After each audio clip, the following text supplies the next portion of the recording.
لەوەری سەرەکی بەرنامەی ئەم جارەمان بریتە لە پرسی دامەزراندنی کابینەی هەشتەمی حکوومەتی هەرێمی کوردستان. ئەم حکوومەتە ئێستا حاڵی حاضر حکوومەتی تەصریفی ئەعمال نیە، بەڵام لە حکمی حکوومەتی تەصریفی ئەعمالە. حکوومەتێک دروستکا و بیەوەی حکمی هەموو کوردستان بکە حکوومەتێکی لاواز ناتوانێت لە پانتایی هەموو کوردستان نەزاخەوە تا خانەقین ئیداری ئەم وڵاتە.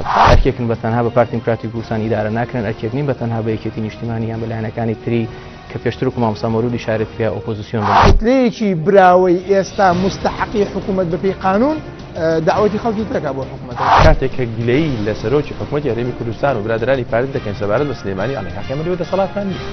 بە هەمان شێوە کاتێک گلەیی لە دکتۆر بەرهەم دەکرا سەرۆکی حکوومەت بە ئەمە هەولێر و دهۆکە و ئەوەی لە ئاخیر. کاتێک کە گەشتینە ڕێکەوتن لەسەر ئەو بەرنامجێک کە کابینەی هەشتەم ئەیبێ ئیتر ئەو لایەنانەی کە پێشتر لە ئۆپۆزیسیۆن نابوون ناکرێت قاچێکیان لەناو حکوومەت و قاچێکیان وەکو ئۆپۆزیسیۆن بمێننەوە. بەرنامەی گفتوگۆی پایتەخت شەوی پێنجشەممە کاتژمێر 8:05 لە NRTەوە پێشکەشتان دەکرێت.